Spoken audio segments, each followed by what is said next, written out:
대한주택건설협회 광주전남도회가 공동으로 주최하고 남도일보와 남도일보TV가 주관한 문재인 정부 주택정책과 지역건설산업의 발전 방향을 주제로 한 제1회 도시주택포럼이 22일 오후 광주광역시 서구 농성동 광주상이 7층 대강당에서 열렸습니다.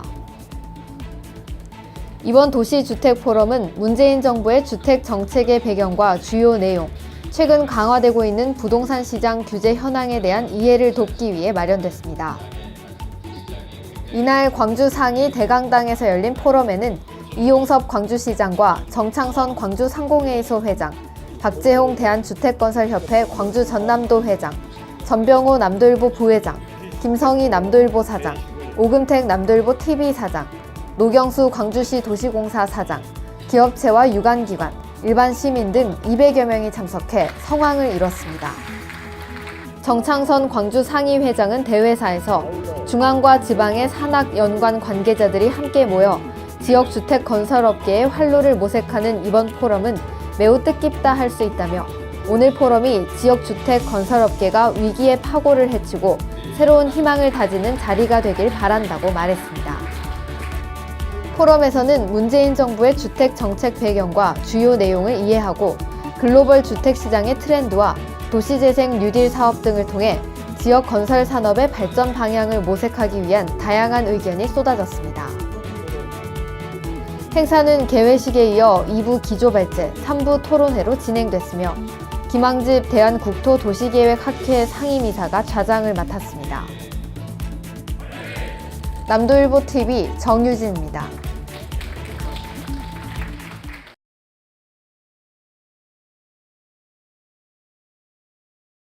토론 순서는 우리 자료집에 나와 있는 대로 우리 문범수 국장님, 손승강 교수님, 신수희 처장님, 김동기 주회장님, 서재영 위원장님 이렇게 해주시고 일단 지정토론 발제는 준비하신 지정토론 발제는 한 6분 정도에 마무리를 해주시면 좋겠습니다. 그래야 진행이 조금 원활할 것 같고요. 자, 그러면 먼저 광주광역시 도시재생 국장님으로 근무하시는 문범수 국장님 모셔서 지정토론 발제하도록 하겠습니다. 부탁드리겠습니다. 네, 여러분 반갑습니다. 광주광역시 도시재생국장 문범수입니다. 아마 대부분 방청객에는 주택건설업계 광주에서 활동을 많이 하고 계시는 우리 선배, 동료, 후배 분들이 많이 계신 것 같습니다. 제가 TV에서도 몇 차례 토론에서 참석하고 했지만 아까 세 분 주제 발표 들었다시피 앞에 두 분하고 마지막 세 번째 하는 분은 또 도시재생, 저는 그 세 가지를 다 업무를 공통적으로 다 정책 방향을 수립을 하고 또 앞으로 광주광역시 건축주택뿐만 아니라 도시계획, 또 도시재생, 토지정보까지 다 총괄적으로 이렇게 진행을 해 나가야 됩니다. 그래서 참 고민도 많고 공부도 많이 해야 되는데 아무튼 시간이 많이 없기 때문에 제가 몇 가지 말씀을 드리겠습니다. 이 우리나라 그 현 정부의 주택 정책은 앞에 발표 신문이 쭉 정리됐기 때문에 생략을 하고요. 저희 광주시 주택 현황을 보시면 아까 우리 진미훈 발표자께서도 104.5%라는 주택 보급률은 아주 낮다는 말씀을 하셨는데 이 기준은 2016년 말 기준의 104.5% 주택 보급률이고요. 금년 말은 현재 작년에 완공을 했거나 현재 짓고 있는 것까지 포함하면은 올해 말에는 108.3%가 됩니다. 전국에서 지금 2등했는데 울산 다음으로 2등했는데 앞으로 1등으로 갈 확률이 매우 높은 그런 과정입니다. 여기에다가 저희 그 광주광역시가 아파트 비율은 현재 64.7%로 전국에서 월등하게 1등을 달리고 있습니다. 2등이 대전광역시인데 57.1%, 저희하고는 약 7.6%로 이렇게 차이가 많은 그런 상황에 놓여 있습니다. 지난 약 한 달 전에 서울 수도권을 비롯해서 저희 그 광주도 부동산 가격이 굉장히 폭등하고 이런 문제가 있어서 우리 이용섭 시장님께서 부동산 안정화 방안도 마련을 해라 해서 그거 모두 또 제가 같이 했습니다만은 이 과정에서 여러 전문가들과 또 나름 경찰청, 국세청, 현재 경찰청에서 내사 중에 있는 건들도 있고요. 곧 큰 건이 이렇게 수사에서 나올 걸로 제가 예측을 하고 있습니다만 그 과정을 보니까 굉장히 그 많은 부분들이 문제가 있습니다. 가장 큰 문제가 이제 보면은 수도권에서 굉장히 억제가 하니까 그 자본들이 이쪽으로 유입이 된 이런 것부터 시작해서 제일 궁극적으로 문제가 된 것은 실거래 가격을 현재 그 60일 이내에 신고하도록 되어 있습니다. 그래서 60일 이내에 신고한 뒤에 예를 들어서 어느 지역의 아파트 호가가 3억이라 하면 한 6억 간다고 이렇게 서로 실거래가를 국토부에 신고해 놓고 한 일주일 후에 60일이 지난 일주일 후에 해지를 하는 그래도 지금 현재 법률은 아무런 제재 조치가 없어서 그런 것들이 상당히 많이 나타나는 것도 있고 또 기대심리, 군중심리 이런 여러 가지 사항들로 인해서 특히 그 남부의 봉남이라고 하죠.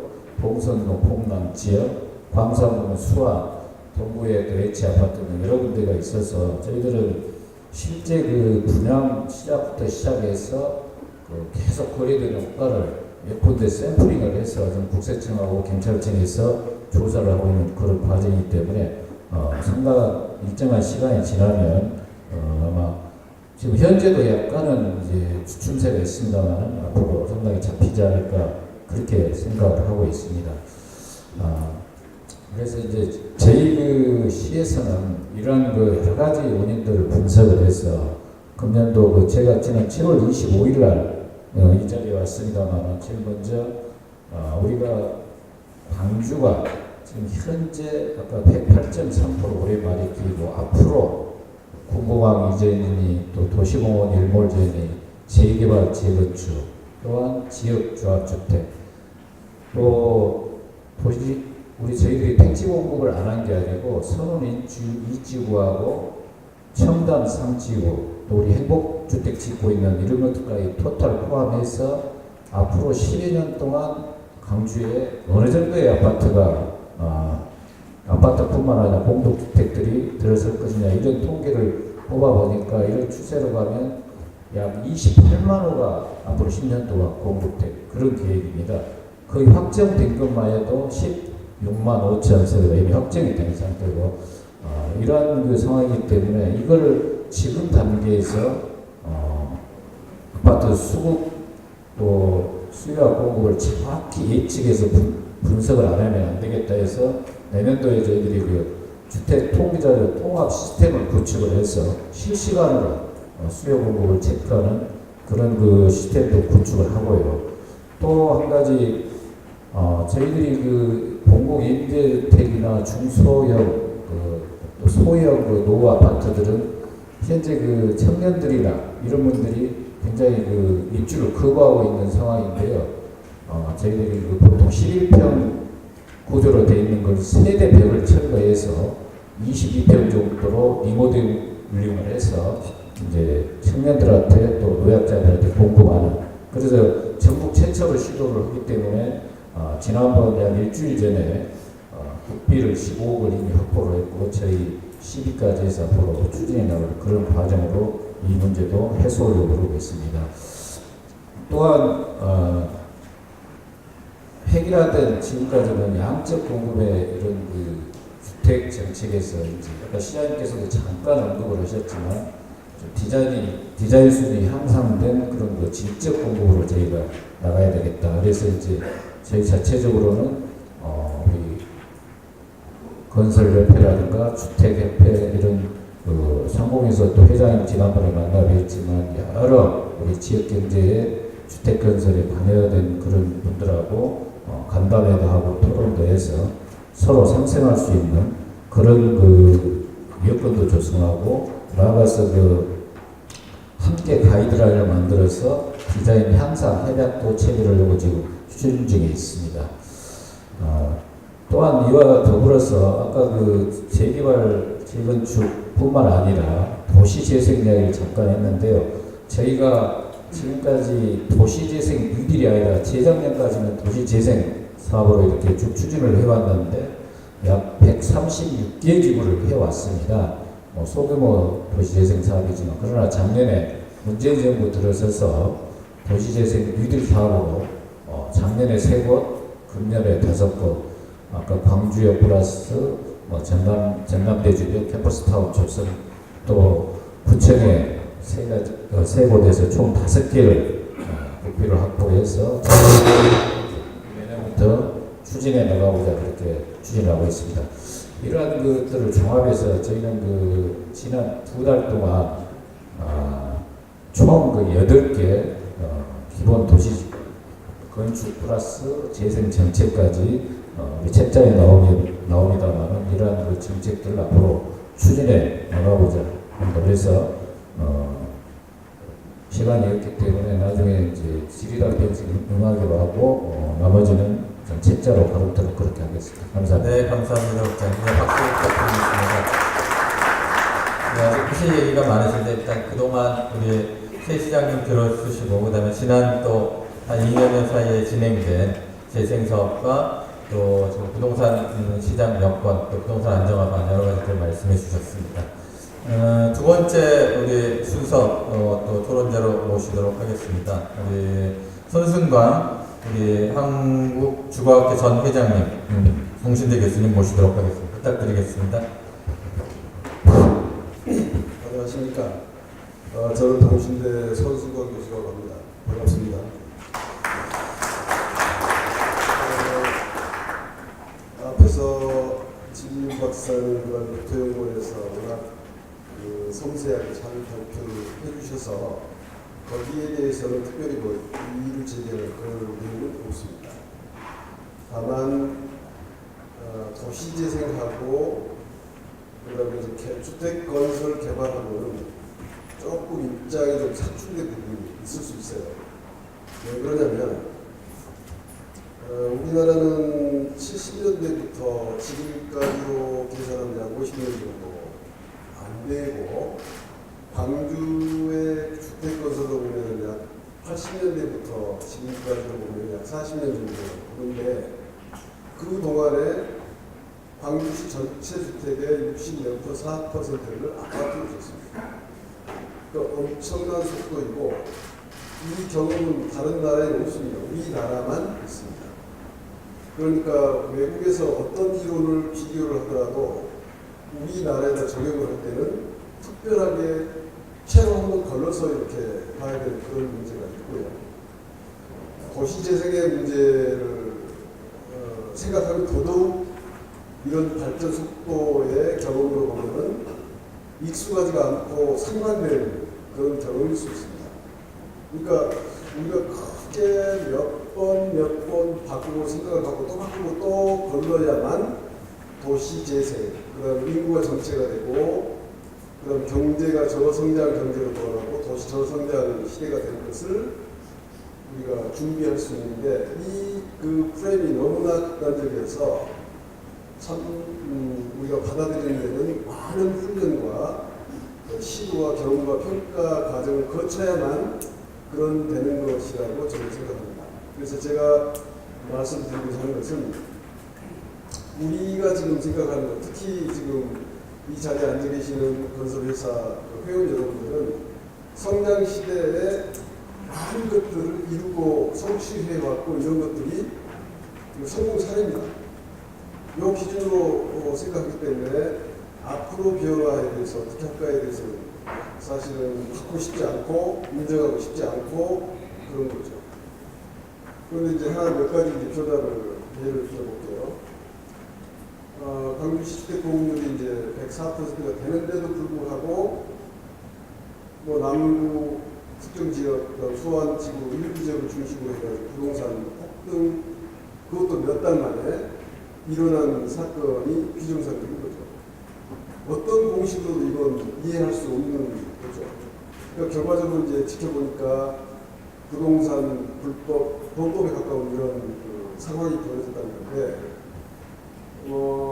자본주의 국가니까 이게 인정이 될 수 있다라고 이렇게 주장하고 경제활동이다라고 하는 사람도 있지만 이것을 인정하는 순간 전 국가의 국민들이 박탈감을 갖게 된다든지, 그 다음에 이제 소외감을 갖게 된다든지, 아주 불안한 사회 문제로 직접적인 원인이 되는 거예요. 그래서 이 주택 문제가 개인의 재산의 문제이고, 그렇지만 사회 자산의 문제고 국가가 존립할 수 있는 국가의 에셋이다, 이런 생각으로 바꾸어주는 것이 기본적으로 필요할 것 같습니다.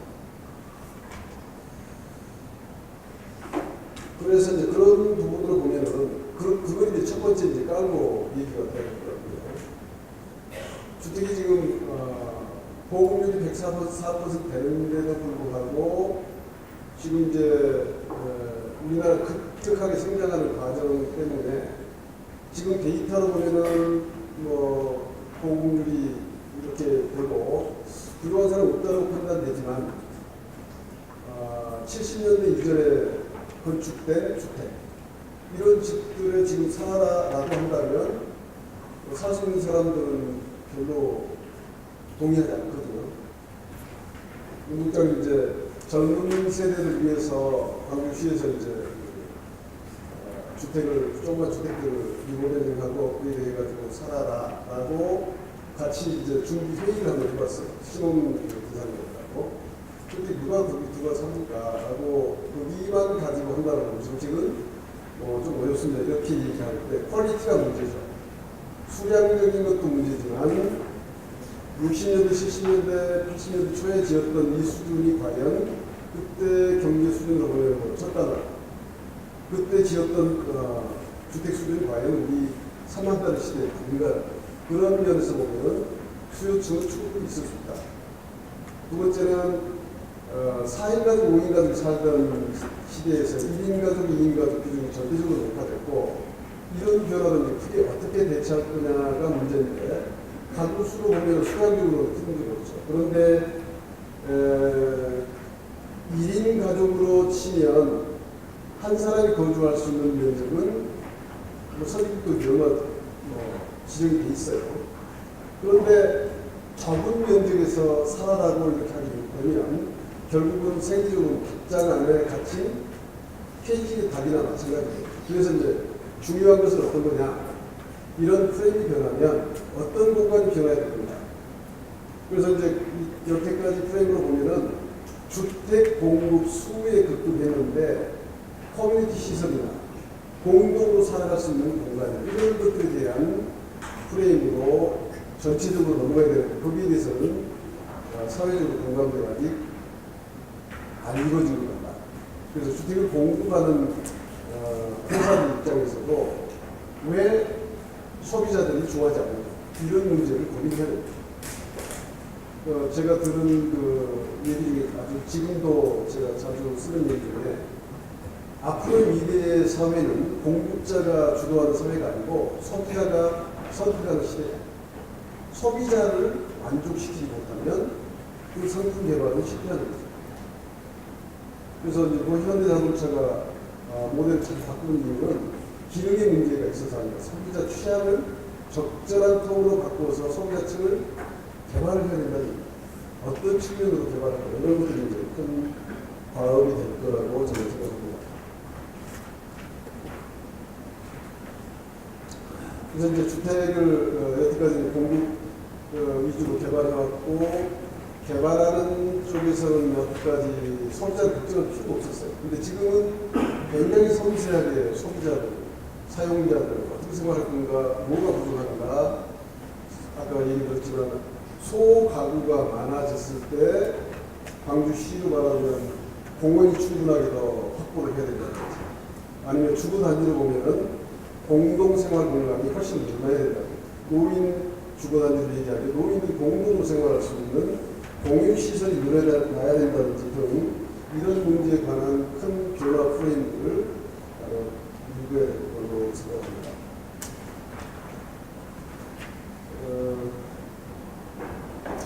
그래서 이제 서울로부터 주택 문제가 생겼는데, 서울의 주택 문제 정책하고 시각하고 분리해줬으면, 이런 걸 저는 가끔 기회가 되면 얘기하게 되는데,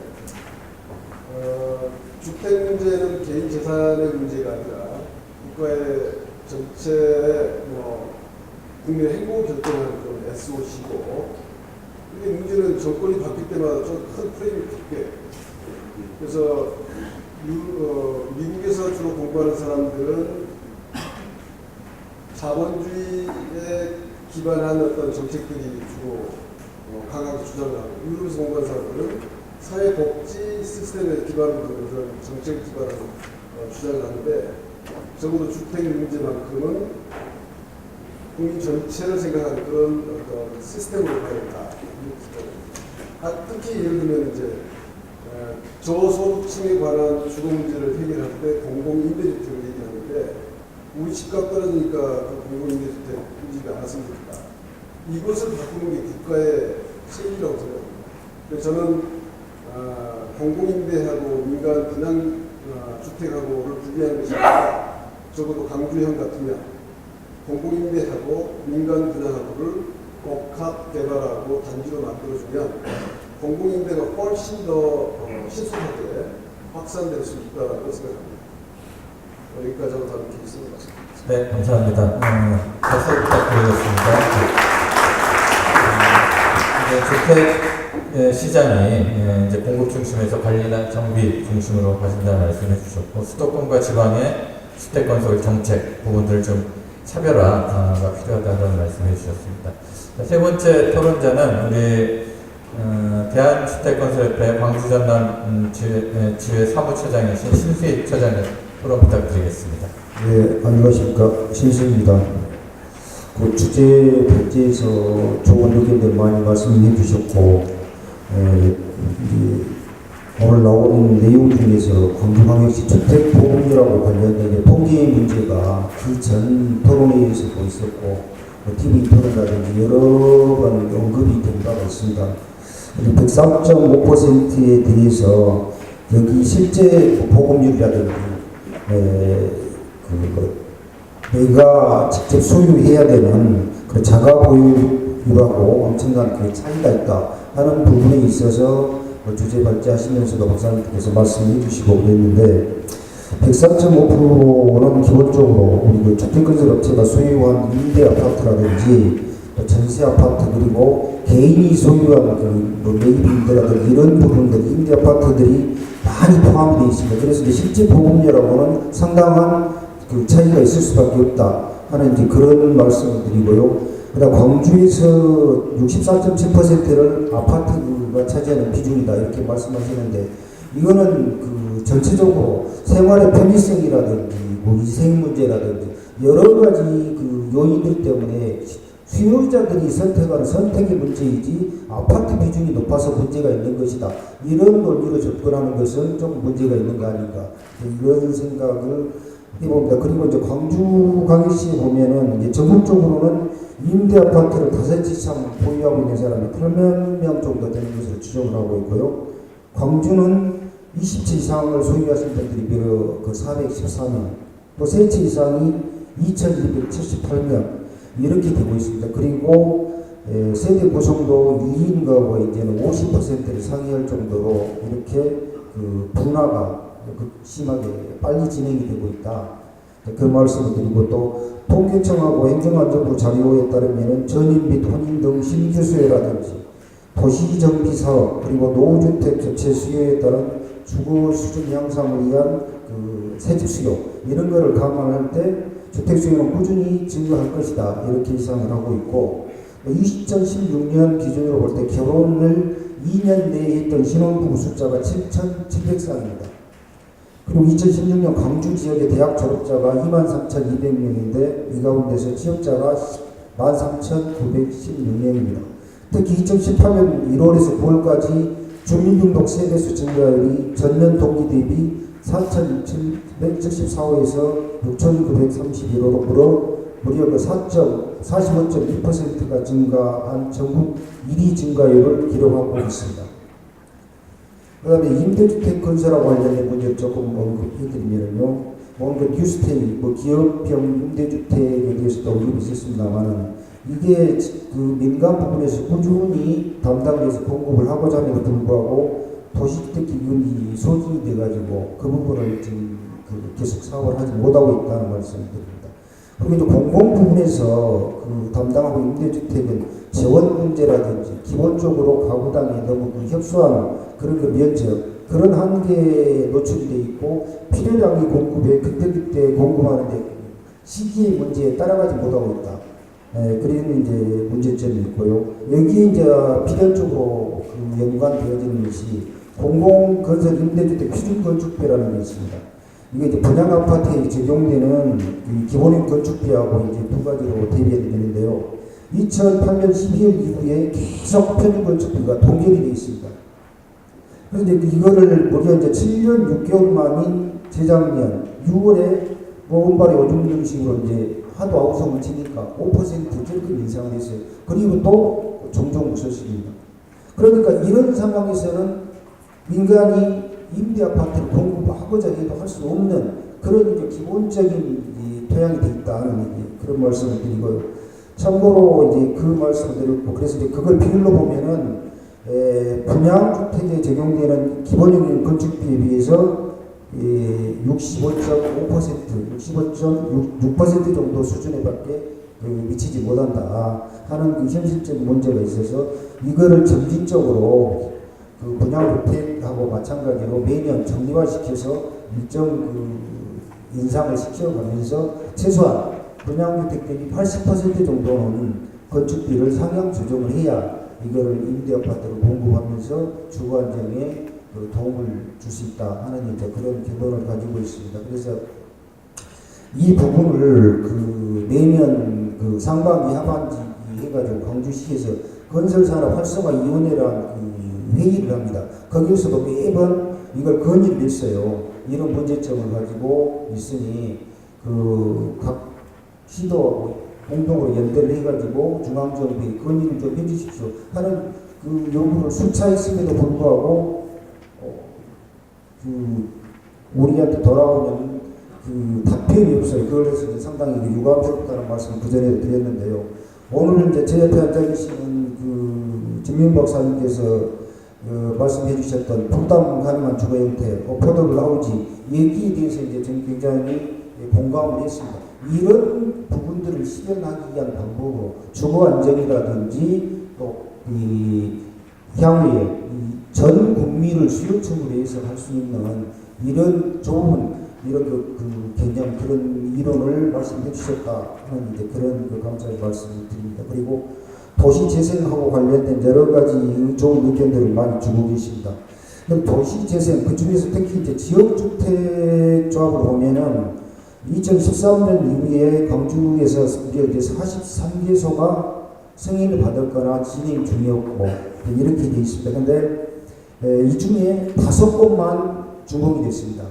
그리고 착공도 못했다든지 지금 진행 중에 있다든지 이런 그 지지부진한 그 내용으로 38개소가 무려 지금 그런 상황이 있다 하는 말씀을 드리고 그래서 이제 여기에 지금 시에서 말씀하시는 16만 5천 원 중에서는 또 다음에 내용이 나겠습니다만은 이런 조합에 관련된 수요 또 공공화 이전지라든지 또 도시공원이라든지 이런 부분이 적게 공급하는 데는 상당한 한계점을 가지고 있다 하는 말씀을 드립니다. 그리고 노후주택이 지금 광주 지역만 해도 56,380동 그 중에 40년이 넘는 것은 무려 33,695동이 이루고 있습니다. 그래서 이제 이 도시 재생하고 관련된 부분이 국가 정책적인 문제이기도 하지만 광주지방정부에서도 이 부분은 굉장히 중요한 시착으로 가져갈 수밖에 없다 하는 얘기를 지표상으로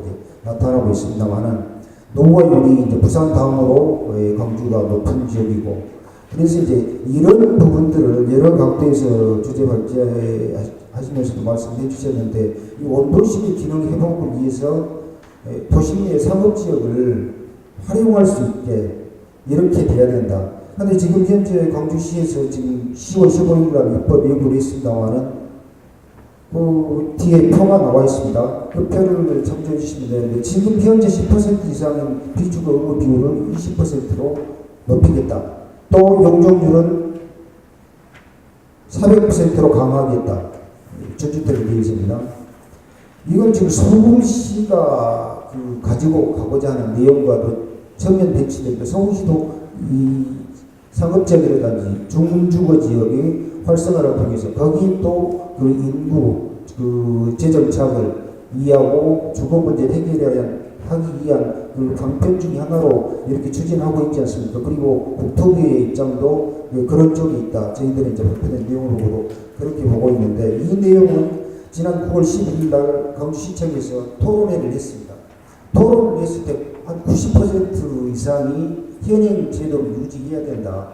이걸 개정을 하게 되면은, 광주시대로 개정을 하게 되면은 가뜩이나 지금 그 상업지역이 그걸 상업지역 개발을 못 해가지고 원도심이 이제 슬럼화되고 계속 공동화되는 상황이 이어지고 있는데, 그나마 지금 조금 현재 상태에서 금남들 수창초교 이쪽으로 해가지고 좀 개발되다 보니까 학교가 폐교 위기에 몰렸던 수창초등학교 좀 학생이 좀 늘어나고 있는 그런 상황이고, 그래서 이 부분은 저희들이 이제 여러 가지 재생이라든지 원도심 활성화를 위한 차원에서 꾸준히 이야기를 하고 있습니다만은, 이거는 자칫 잘못하면 광주시에서 엄청난 행정 정책에 큰 미스, 오류를 범하게 할 수 있는 위험을 가지고 있다. 그리고 토지, 지금 상업지역의 토지를 소유하고 있는 분들이라든지 거기에 사업을 하고자 하는 분들의 생존권 문제하고도 직결되어 있는 문제입니다.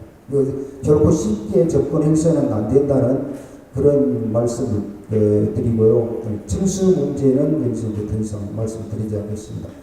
그리고 이제 주택 공급량이 왜 확대가 필요한가에 대해서는 이제 고용의 문제라든지 이런 거하고 관련시켜서 생각을 해봤을 때, 주택건설 산업이 2027년도 4월에만 봐도 전 산업 종사자의 10% 정도가 됩니다. 여기에 이제 부동산이라든지 임대업까지를 포함하면은 거기에 미쳐지는 연간 산업의 효과는, 고용 효과는 엄청나게 지대한 것이다. 이렇게 이제 저희들이 말씀을 드리고 싶고, 이제 지금 아까 우리 발제 내용 중에서도 그런 내용이 나왔는데, 지금 여기 계신다고 우리 대표적인 우리 지역 기업들 중흥건설이라든지 호방건설 두 회사만 2016년 기준으로 매출액이 7조가 넘습니다.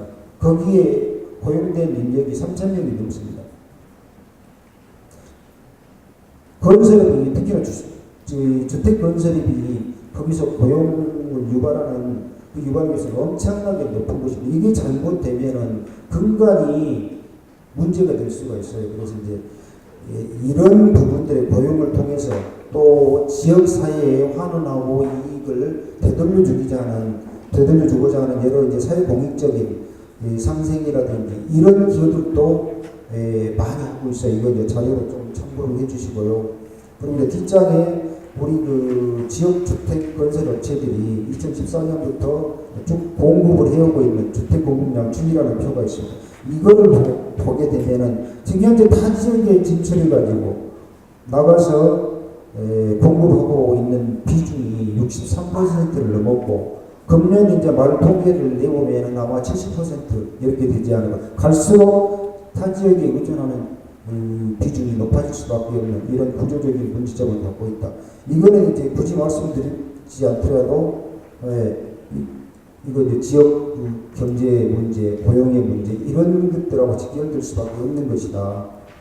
그래서 이제 저희들은 과연 저 민선 7기에 일자리 10만 개를 창출하시겠다고 그러는데 고개를 좀 가로등할 수밖에 없어요. 이렇게 이런 상황 안에서는.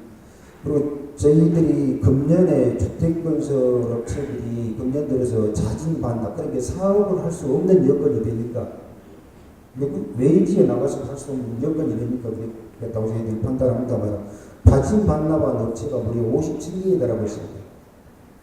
상당히 우려할 만한 수준이에요. 이런 지표들이 어려운 상황들을 계속 반증을 하고 있습니다. 그래서 이제 또 그 다음에 신규 택지 공급이 필요하냐는 말씀을 잠깐 드립니다. 이건 전면적으로 대단히 택지 개발적으로 이야기하는 건 아닙니다. 근데 이제 다만 그 광주시는 10년 동안 2008년 이후에 하남 이지 이후에 공급이 끊겼고 또 LH도 2005년 효천 이지구를 마지막으로 해가지고 택지 공급이 없습니다. 지금 원자적인 택지가 고갈 상태이라고 말이죠. 그래서 이제 공동주택을 일정 부분을 또 그 도심지에도 아주 활용할 수 있는 자투리 그런 그 땅들이 많이 있어요. 그래서 이제 그걸 적극적으로 발굴하고 개발하고 또 한편에서는 원도심 재개발할 수 있는 이런 투트랙 전략으로 가자는 이야기죠. 네, 소장님 일단 마무리 지금 이따 또 같이. 그래서 이제 잠깐 한 말씀만 드리겠습니다. 그래서 이제 그 가구 분화에 따른 이제 주택 수요 증가라든지 또 노후율 시기 주택 증가 이러한 것들을 동시에 잡을 수 있는 방안으로 이렇게 투트랙 전략으로 가자 하는 그 말씀을 드립니다. 또 나중에 기회 되면 더 말씀드리겠습니다. 네, 감사합니다. 예, 많은 시간 못 주셔서 박수 부탁드리겠습니다. 처장님이 지역 주택 건설 산업의 여러 가지 처한 지금 어려움들 얘기해 주셨고 또 1인 가구 급증이나 또 취업자 주민등록 증가율도 보면 앞으로 신규 택지 조성 필요하다는 말씀을 해주셨는데 이따 또 논의하도록 하겠습니다. 세 번째 우리 토론자는 우리 한국부동산개발협회 호남 지회장을 맡고 계십니다. 김동기 회장님 모셔서 말씀 듣겠습니다. 네, 반갑습니다. 김동기입니다. 앞에서 너무 좋은 주제 발표해 주셨고 토론자께서도 제가 할 말씀을 다 해보셔가지고 좀 밑에 하니까 좀 어떤 말씀 드려야지 좀 드렸기도 합니다만은 정부의 정책은 거시적이고 또 보편적이고 예측 가능하고 그리고 안정적이어야 됩니다. 이런 측면에서 지금 문재인 정부 들어서 주택 정책이 12번이 주택시장 안정화 방안이라는 명목으로 발표가 됐습니다. 먼저 6.19 대책이 있었고 8.2 대책이 있었고 12.4 대책이 있었고 그 다음에 11월 29일 날 주거복지 로드맵이 있었고요. 그 다음에 12월 13일 날 임대 등록 활성화 방안이 있었고 3월 27일 날 도시재생 뉴딜 로드맵이 있었고 7월 5일 날 신혼부부 청년 주거지원 정책이 있었고 또 11월 29일 날 주거복지 로드맵 2월 21일 재건축 안전진단 6월 4일 부실수용사업자 선분양 제한 그다음에 8.27 공급대책 9.2일까지 나왔습니다만은 이게 보면은 2017년도에는 수요 억제책이 대다수였습니다. 5개 가운데서 4가지를 차지합니다. 그리고 2018년도부터 들어서 이제 공급을 확대하는 정책이 일부 가미가 되기 시작합니다. 그리고 한편으로서는 이제 실수요자 지원이라는 맞춤형 대책들이 나오기 시작했습니다.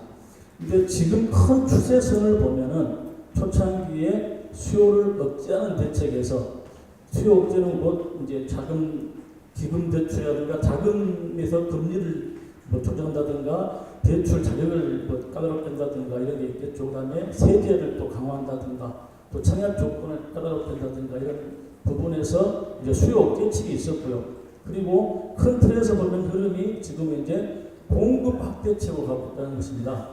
부동산도 하나의 산업이고 또 이 산업에서 미치는 또 고용 효과라든가 여러 기반 시설의 파급 효과가 큽니다. 그렇기 때문에 산업으로 인식되는 순간 우리는 시장의 논리에서 시장적인 접근할 필요가 있습니다.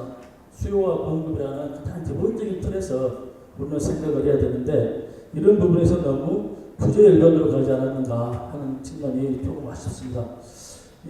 엊그제 10월 18일 날 주택산업연구원이 주관하고 주택산업연구원과 한국주택협회 그리고 주택건설협회가 주최했던 주택시장 현황 분석 및 발전 방안 모색 이런 게 있습니다. 이걸 보면은 지금 현재 부동산 시장은 아파트 매매 가격이 서울과 수도권 또 지방으로 양화가 되고 있고 그다음에 또 주택위원 간에서도 아파트와 다세대 연립 단독 이런 형태로 주택위원별로 양화가 되고 있고 그다음에 청약률이 양화가 되고 있고 미분양에 또 양화가 되고 있고 또 신규 아파트와 기존 아파트 간에 양화가 되고 있고 그다음에 자산 자기 가구와 자가 가구와 임차 가구가 또 자산 양화가 되면서 이렇게 다양하게 양화가 되는 그런 아주 심각한 상황에 와 있습니다. 지금 광주 같은 경우는 전체 17개 시도 중에서 비교적인 그 데이터 통계상만 놓고 보면은 좀 안정적인 부분이다. 공급이라든가 수요가 이렇게 보여지는데 그 중에서도 지금 그 주택사업경기 실사지수라든가 그 다음에 입주경기 실사지수, 그 다음에 분양경기 실사지수 이런 걸 총체로 따졌을 때 보통 70%에서 80% 정도 좀 양호하게 결과는 나오고는 있습니다. 그렇지만 지금 옆에 존경하는 신수희 사무처장님께서 아까 말씀하셨다시피 광주시의 전체적인 정책 방향 자체가 뭔가 거꾸로 가고 있지 않은가 하는 아쉬움이 있습니다. 특별히 한 두 가지만 놓고 보면은 저번에 우리가 그 영산강하고 그 최근 6월 12일 날 광주시가 발표했었죠. 영산강하고 황룡강 그 수변 연접 지역과 그 다음에 대규모 인근 지역 종상향 제한 이게 이제 어떻게 보면은 도시 전체의 그림에서 대도시로 갈수록 어떻게 보면은 조망권이라든가 그 다음에 수변에 인접된 연접 개발을 통해서 어떤 도시를 쾌적하고 좀 살기 좋게 만드는 경향이 있는데 우리는 지금 그런 그 개념에서 많이 떨어져 있는 것 같아요. 그리고 또 두 번째는 그 중심시가지에서 구도심의 용적률 용도 용적제 부분이 있습니다. 지금 서울에서도 마치 엊그제 발표한 그 9.21 대책 이후에 보면은 서울도 주거 비율을 400%에서 6%로 완화시키고 있어요. 그런데 오히려 우리는 그 일부 지자체에 생각하는 뭐 학교 용지가 부족하다든가 또 여러 가지 뭐 상업 시설들이 제 기능을 해야 한다든가 하는 측면에서 이걸 규제를 하고 있습니다. 실질적으로 그 구도심의 상업 시설은 우리 광주시가 얘기하는 20%를 하려면은 원래는 30%였죠. 20%로 줄었는데 그렇게 하려면은 그 구도심에서 상업 기능을 할 수 있는 피테넌트가 아무것도 없습니다. 그리고 유동인구도 없습니다. 그러니까 주변 그나마 있는 상권마저도 죽을 수밖에 없는 그 어려운 상황이거든요. 그리고 주거 비율을 지금 400%로 내린다는 것은 지금 우리 그 광주 시내에서 볼 때는 물론 아파트만 다 도시냐 할 수도 있겠습니다. 그렇지만 도시는 인구가 들어오면서 발전이 되는 거거든요. 인구가 들어와서 거기서 활동을 해야만이 도시가 성장할 수밖에 없습니다. 그래서 그런 부분들에 있어서는 도시는 오히려 인프라가 잘 구성된 지역에서의 주거 비율이 일정 부분은 올라가 줘야만이 우리가 뉴욕이나 홍콩이나 싱가포르나 이런 사회에서 보듯이 도시가 하나의 기업으로 남고 도시가 고밀도, 집적화, 또 컴팩트 시티로서의 어떤 기능을 할 수 있는 그런 게 될 수 있다고 봅니다. 지금 부동산은 정부에서 국토교통부 산하에 부동산 산업과를 두고 있고 개발 정책과를 두고 있습니다.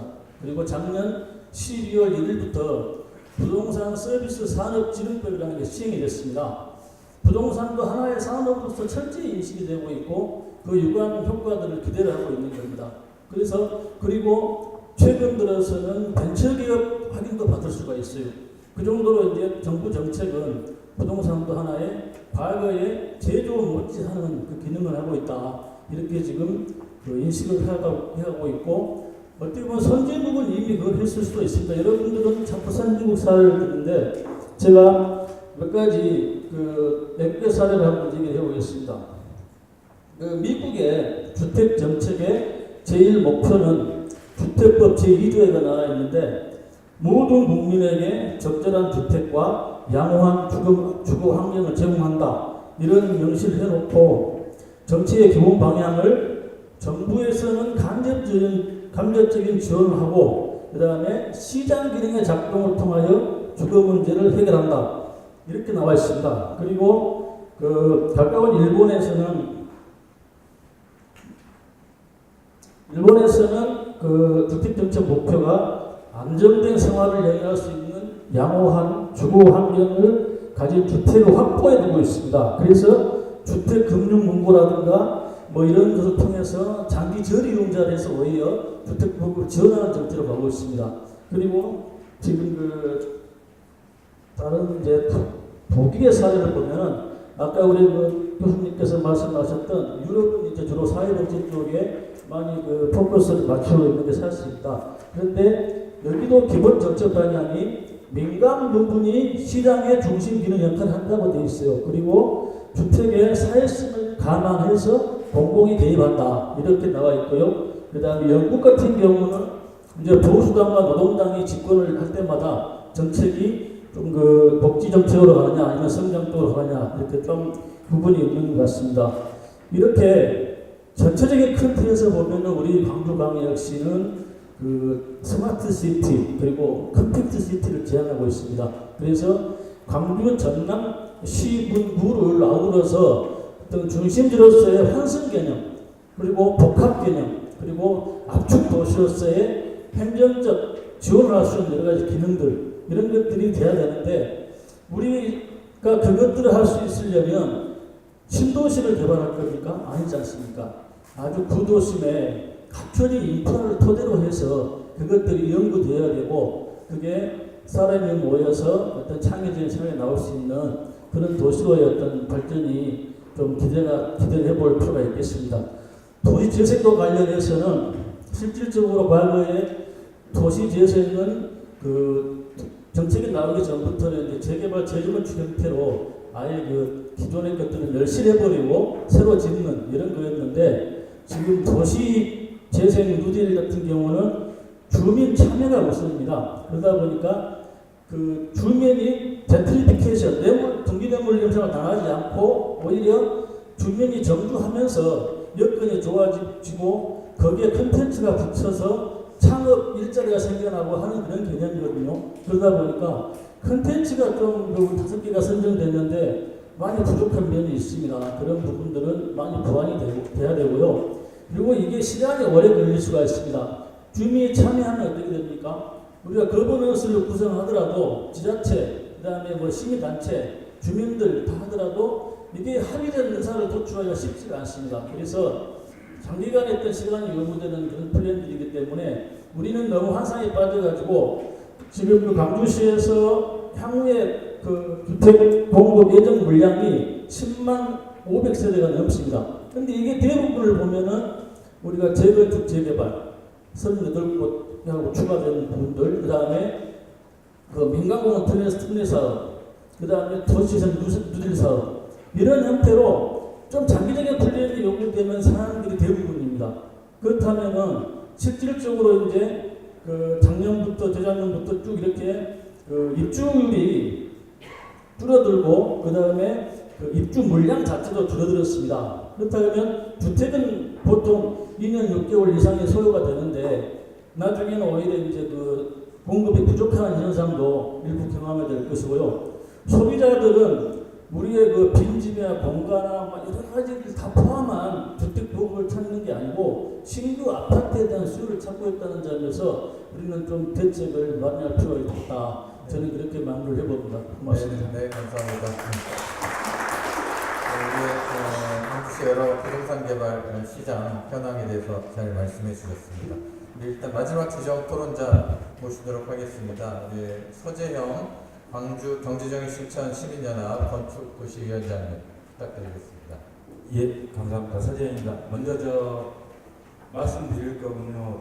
제가 지금 시민단체 입장에서 이 자리에 왔지만 제 원래 직업은 건축사입니다. 그럼에도 불구하고 오늘 제가 하고자 하는 이야기는 정치련 입장 위주로 말씀을 드리도록 하겠습니다.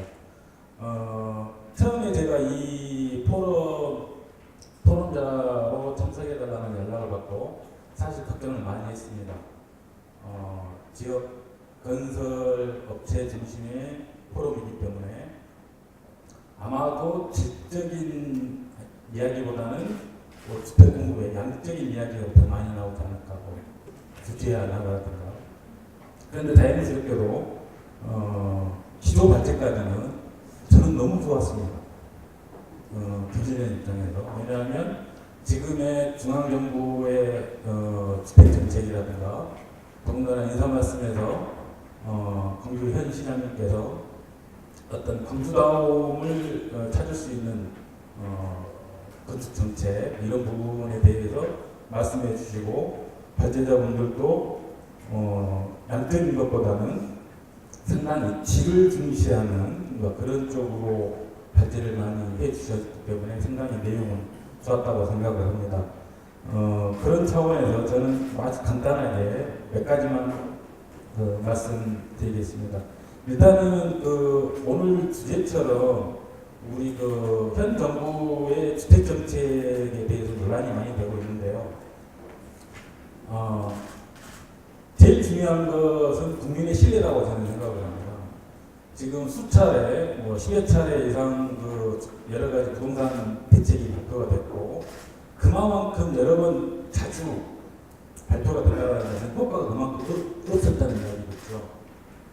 그런 차원에서 놓고 본다면 아마 지금 최근에 발표된 그런 여러 가지 대책에도 불구하고 많은 사람들이 잠재적 수요, 아니면 잠재적 수요라기보다는 잠재적 투기 수요가 있겠죠. 그런 부분이 많이 눈치를 보고 있지 않을까 저는 그렇게 생각합니다. 따라서 문재인 정부가 해야 될 가장 첫 번째 사항은 어떤 정책을 만들어내더라도 국민들에게 신뢰를 줄 수 있는 장기적으로 그런 정책을 만들어야 된다고 생각하고요.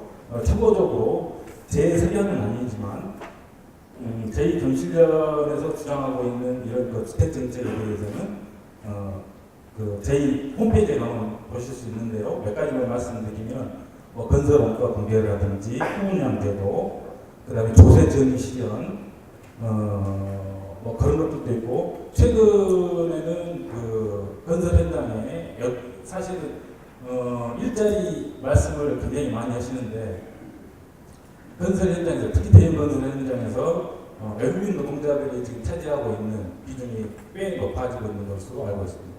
저희 경실련에서도 그 부분에 대해서 지금 현재 조사를 하고 있는데 여러 가지 차원에서 일자리 이야기를 하기에 앞서서 그런 문제들도 조금은 짚어봐야 되지 않을까 하는 것이고요. 그 다음에 두 번째로는 저희 경실련이나 제 개인적으로도 주택 공급에 대해서 반대하지는 않습니다. 반대하지는 않는데 이것을 좀 더 질적인 면에 집중해가지고 공급을 하자. 그리고 이걸 주택 문제를 어떤 투기의 수단으로 사용하는 것을 막자. 이런 제도적인 보완을 마련한다는 것이지 주택을 공급하는 것을 반대하지는 않습니다.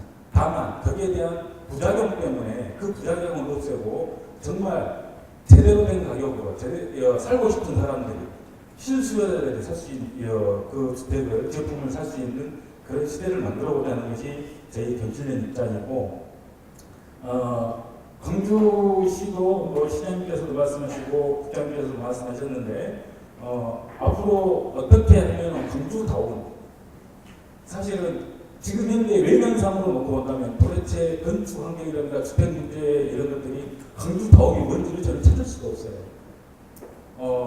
물론 어떤 분들은 그렇습니다. 부산에 가니까 몇십 층짜리 있는데 왜 광주는 그런 걸 없나, 그런 걸 할 수 있는데 사실 아파트 모양이라든가 아파트 숲 이런 것을 보게 된다면 도대체 이게 광주인지 부산인지 서울인지 대전인지 알 수 없는 경우가 굉장히 많습니다. 저는 이번 시장님께 좀 전에도 그런 뉘앙스로 말씀해 주셔서 정말 감사하게 생각하는데, 정말 건축 정책, 주택 정책을 강주다운 그런 정책을 펴주셨으면 좋겠습니다.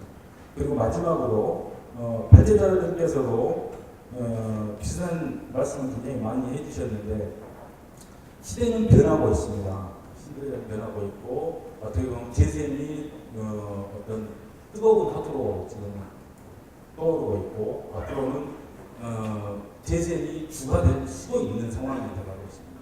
따라서 지역의 건설업체들도 나름대로는 거기에 대해서 대비하고 대응할 수 있는 그런 변화, 혁신 이런 부분이 필요하지 않을까, 감히 제가 그렇게 말씀드려봅니다. 이상입니다. 네, 감사합니다. 박수 부탁드리겠습니다.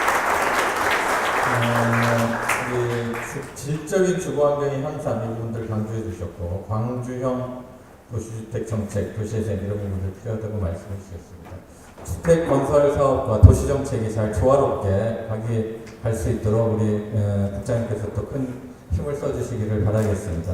오늘 제 1회 처음 문제한 도시주택 포럼입니다. 남도일보에서 또 마련해 주셨고 우리 김성희 대표이사님 끝까지 자리 지켜주셨는데 감사 말씀드리고 우리 마무리 말씀 한마디 부탁 안 하셔도 되겠어요? 네, 감사드립니다. 하여튼 내년 또 2회 또 도시주택 포럼 또 이렇게 앞으로 계속 진행돼서 광주의 이 도시 정책이 또 향상되고 우리 도시 환경이 날로 개선돼서 우리 많은 광주 시민들이 우리 삶의 질이 높아지는 그런 도시가 됐으면 하는 바람으로 우리 오늘 도시주택 포럼 1회 도시주택 포럼 순서를 토론회를 모두 마치도록 하겠습니다. 네, 감사합니다. 네, 고맙습니다.